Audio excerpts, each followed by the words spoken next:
عید الفطر نماز عیدین کا حکم ہجرت مدینہ کے پہلے سال دیا گیا۔ اللہ تعالیٰ نے مسلمانوں کی خوشی اور فرحت کے لیے سال میں دو اہم دن مقرر کیے، جن میں سے ایک عید الاضحیٰ اور دوسرا عید الفطر کا دن ہے۔ حضرت انس بن مالک رضی اللہ تعالیٰ عنہ سے مروی ہے، حضور نبی اکرم صلی اللہ علیہ وسلم جب مدینہ تشریف لائے تو دیکھا کہ وہاں کے لوگ 2 دن کھیل تماشے میں گزارتے تھے۔ حضور نبی اکرم صلی اللہ علیہ وسلم نے دریافت فرمایا کہ یہ دن کیا ہیں؟ انہوں نے کہا کہ ہم ایام جاہلیت میں ان 2 دنوں میں کھیل تماشے کیا کرتے تھے۔ رسول اللہ صلی اللہ علیہ وسلم نے فرمایا، ان اللہ قد ابدلکم بہما خیرا منہما یوم الاضحیٰ و یوم الفطر۔ اللہ تعالیٰ نے ان ایام کے بدلے میں تمہیں ان سے بہتر 2 ایام یوم الاضحیٰ اور یوم الفطر عطا فرمائے ہیں۔ عید الفطر دراصل بہت سی خوشیوں کا مجموعہ ہے۔ ایک رمضان المبارک کے روزوں کی خوشی، دوسری قیام شبہائے رمضان کی خوشی، تیسری نزول قرآن، چوتھی لیلۃ القدر اور پانچویں اللہ تعالیٰ کی طرف سے روزہ داروں کے لیے رحمت و بخشش اور عذاب جہنم سے آزادی کی خوشی۔ پھر ان تمام خوشیوں کا اظہار صدقہ و خیرات، جسے صدقہ فطر کہا جاتا ہے، کے ذریعے کرنے کا حکم ہے، تاکہ عبادت کے ساتھ انفاق و خیرات کا عمل بھی شریک ہو جائے۔ یہی وہ وجوہات ہیں جن کی بنا پر اسے مومنوں کے لیے خوشی کا دن قرار دیا گیا۔ عید کے دن روزہ رکھنا جائز نہیں۔ حضور نبی اکرم صلی اللہ علیہ وسلم نے عید کے دن روزہ رکھنے سے منع فرمایا ہے۔ حضرت ابو سعید خدری رضی اللہ تعالیٰ عنہ فرماتے ہیں، نہا رسول اللہ صلی اللہ علیہ وسلم عن صیام یومین یوم الفطر و یوم الاضحیٰ۔ حضور نبی اکرم صلی اللہ علیہ وسلم نے 2 دنوں فطر اور اضحیٰ کے دن روزہ رکھنے سے منع فرمایا۔ عید الفطر کی نماز کا وقت آفتاب کے بلند ہو جانے کے بعد زوال سے پہلے تک رہتا ہے۔ عید الفطر کی نماز میں تاخیر کرنا جائز ہے، جیسا کہ حضور نبی اکرم صلی اللہ علیہ وسلم نے حضرت عمر بن حزم رضی اللہ تعالیٰ عنہ کو نجران میں حکم دیا، عجل الاضحیٰ و اخر الفطر و ذکر الناس۔ عید الاضحیٰ کی نماز جلدی ادا کرو اور عید الفطر کی نماز دیر سے ادا کرو اور لوگوں کو واعظ سناؤ۔ اگر پہلے دن نماز عید کسی عذر کی وجہ سے رہ گئی تو دوسرے دن اجتماعی طور پر ادا کرنا جائز ہے، جبکہ عید الفطر کی نماز تیسرے دن جائز نہیں ہے۔ بخلاف عید الاضحیٰ کے اگر پہلے اور دوسرے دن کسی عذر کی وجہ امام اور مقتدی نماز ادا نہ کر سکیں تو تیسرے دن بھی عید الاضحیٰ کی نماز پڑھی جا سکتی ہے۔ عید کی نماز میں نہ اذان ہوتی ہے اور نہ اقامت۔ حضرت جابر بن عبداللہ رضی اللہ تعالیٰ عنہ بیان کرتے ہیں، شہدت مع رسول اللہ صلی اللہ علیہ وسلم الصلاۃ یوم العید فبدأ بالصلاۃ قبل الخطبہ بغیر اذان ولا اقامہ۔ میں عید کے دن نماز میں حضور نبی اکرم صلی اللہ علیہ وسلم کے ساتھ حاضر تھا، بس آپ نے اذان اور تکبیر کے بغیر خطبہ سے قبل عید کی نماز پڑھی۔ عید الفطر اور عید الاضحیٰ کی نمازیں ہر اس شخص پر واجب ہیں جس پر جمعہ فرض ہے۔ عیدین دوگانہ یعنی 2 رحمتوں والی نماز ہے۔ نماز عیدین کا طریقہ وہی ہے جو دیگر نمازوں کا ہے، فرق صرف اتنا ہے کہ نماز عیدین میں 6 زائد تکبیریں کہی جاتی ہیں۔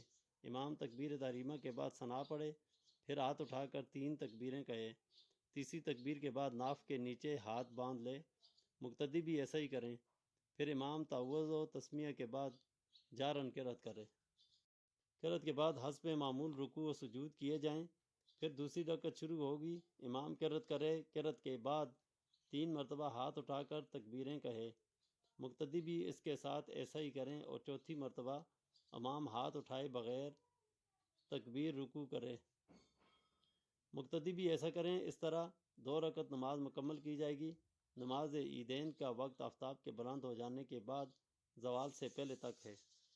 عید کے دن کے مسنون و مستحب امور: مسواک کرنا، غسل کرنا، کپڑے نئے ہوں تو بہتر ورنہ دھلے ہوئے پہننا، خوشبو لگانا، صبح سویرے اٹھ کر عیدگاہ جانے کی تیاری کرنا، نماز عید الفطر سے پہلے صدقہ فطر ادا کرنا، پیدل عیدگاہ جانا، ایک راستے سے جانا اور دوسرے راستے سے واپس آنا، نماز عید الفطر کو جانے سے پہلے طاق عدد کھجوروں یا چھواروں کا کھانا یا کوئی اور میٹھی چیز کھا لینا، عید الاضحیٰ کی نماز سے پہلے کچھ نہ کھانا مستحب ہے۔ اگر قربانی کا گوشت میسر ہو تو نماز عید کے بعد اس کا کھانا مستحب ہے۔ یہ اللہ تعالیٰ کی طرف سے اس کے بندوں کی ضیافت ہے، لیکن اگر کچھ کھا لیا تب بھی کوئی حرج نہیں۔ عیدین کی نماز کسی بڑے میدان میں ادا کرنا سنت ہے، لیکن بڑے شہر یا اس جگہ جہاں زیادہ آبادی ہو، ایک سے زائد مقامات پر عیدین کے اجتماعات میں بھی درست ہیں، اور میدان کی بھی شرط نہیں۔ بڑی مساجد میں بھی یہ اجتماعات صحیح ہیں، جیسا کہ آج کل ہو رہا ہے۔ اس کی اہم وجہ یہ ہے کہ اگر کسی ایک جگہ اجتماع ہوگا تو بہت سے لوگ نماز عید سے محروم رہ جائیں گے، کچھ تو حقیقی مشکلات کی وجہ سے اور کچھ اپنی سستی کے باعث۔ نماز عید کے لیے تکبیر تشریق کہتے ہوئے جانا۔ عید الاضحیٰ میں بآواز بلند اور عید الفطر میں آہستہ کہنی چاہیے۔ عیدین کا خطبہ سنت ہے، یہ خطبہ نماز کے بعد ہوگا۔ اگر خطبہ نماز عید سے پہلے دیا تو کافی ہے، اگرچہ مکروہ ہے، بعد میں اعادہ نہیں کیا جائے گا۔ عید کا دن جہاں خوشی و مسرت کے اظہار اور میل ملاپ کا دن ہوتا ہے، وہاں عید کی رات میں کی جانے والی عبادات کی فضیلت عام دنوں میں کی جانے والی عبادات سے کئی گنا بڑھ کر ہے۔ حضرت ابو امامہ رضی اللہ تعالیٰ عنہ سے مروی ہے کہ من قام لیلتی العیدین محتسبا للہ لم یمت قلبہ یوم تموت القلوب۔ جو شخص عید الفطر اور عید الاضحیٰ کی راتوں میں عبادت کی نیت سے قیام کرتا ہے، اس کا دل اس دن بھی فوت نہیں ہوگا جس دن تمام دل فوت ہو جائیں گے۔ حضرت معاذ بن جبل رضی اللہ تعالیٰ عنہ سے مروی ہے کہ نبی اکرم صلی اللہ علیہ وسلم نے فرمایا، من احیی اللیالی الخمس وجبت لہ الجنہ لیلۃ الترویہ ولیلۃ عرفہ ولیلۃ النحر ولیلۃ الفطر ولیلۃ النصف من شعبان۔ جو شخص 5 راتیں عبادت کرے اس کے لیے جنت واجب ہو جاتی ہے۔ وہ راتیں یہ ہیں: 8 ذوالحجہ، 9 ذوالحجہ یعنی عید الاضحیٰ، 10 ذوالحجہ عید الفطر، اور 15 شعبان کی رات یعنی شب برات۔ صدقہ فطر۔ صدقہ فطر مالی انفاق ہے جس کا حکم حضور نبی اکرم صلی اللہ علیہ وسلم نے زکوٰۃ سے پہلے اس سال دیا جس سال رمضان کا روزہ فرض ہوا۔ صدقہ فطر غریبوں اور مسکینوں کو دیا جاتا ہے، اس کو فطرانہ بھی کہتے ہیں۔ اس کا ادا کرنا ہر مالدار شخص کے لیے ضروری ہے تاکہ غریب اور مسکین لوگ بھی عید کی خوشیوں میں شریک ہو سکیں۔ علاوہ ازیں صدقہ فطر روزے دار کو فضول اور فحش حرکات سے پاک کرنے کا ذریعہ ہے۔ حضرت ابن عباس رضی اللہ تعالیٰ عنہ سے مروی ہے کہ حضور نبی اکرم صلی اللہ علیہ وسلم نے صدقہ فطر کو اس لیے فرض قرار دیا ہے کہ یہ روزہ دار کے بیہودہ کاموں اور فحش باتوں کی پاکی اور مساکین کے لیے کھانے کا باعث بنتا ہے۔ صدقہ فطر تمام مسلمانوں پر واجب ہے۔ حضرت ابن عمر رضی اللہ تعالیٰ عنہ روایت کرتے ہیں، فرض رسول اللہ صلی اللہ علیہ وسلم زکوٰۃ الفطر من رمضان صاعا من تمر او صاعا من شعیر علی العبد والحر والذکر والانثی والصغیر والکبیر من المسلمین۔ رسول اللہ صلی اللہ علیہ وسلم نے غلام اور آزاد، مرد اور عورت، چھوٹے اور بڑے سب مسلمانوں پر صدقہ فطر کھجور یا جو کا ایک سایہ فرض کیا ہے۔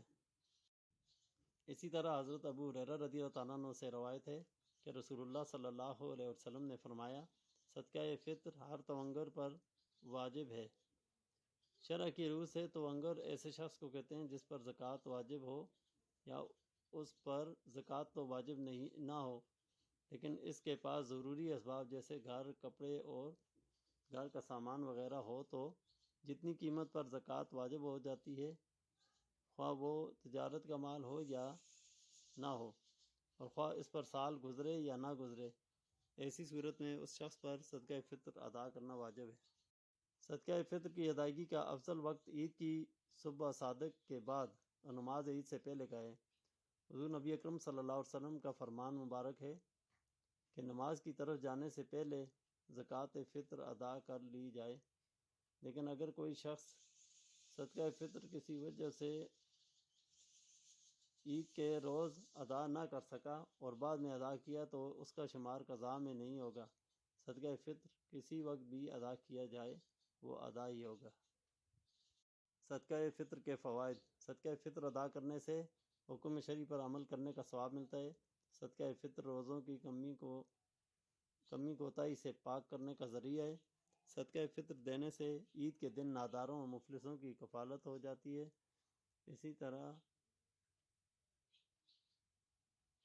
اسی لیے اس کی ادائیگی کا صحیح وقت عید الفطر سے پہلے ہے۔ صدقہ و خیرات وہ مال ہے جو اللہ کی رضا کے لیے غریب و مسکین لوگوں کو دیا جاتا ہے۔ زکوٰۃ و عشر اور صدقہ فطر تینوں واجب ہیں۔ جو ان تینوں میں سے کسی ایک کو ادا نہ کرے گا سخت گنہگار ہوگا۔ ان کے علاوہ بھی رائے خدا میں صدقہ و خیرات کرنے کا بہت زیادہ اجر و ثواب ہے، اور دنیا و آخرت میں اس کے بے شمار فوائد ہیں۔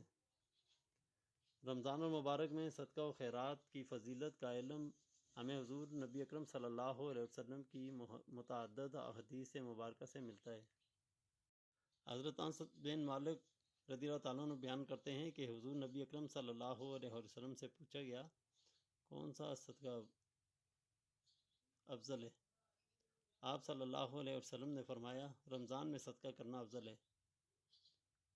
حضرت عبداللہ بن عباس رضی اللہ تعالیٰ عنہ سے مروی ہے کہ حضور نبی اکرم صلی اللہ علیہ وسلم تمام لوگوں سے بڑھ کر سخی تھے۔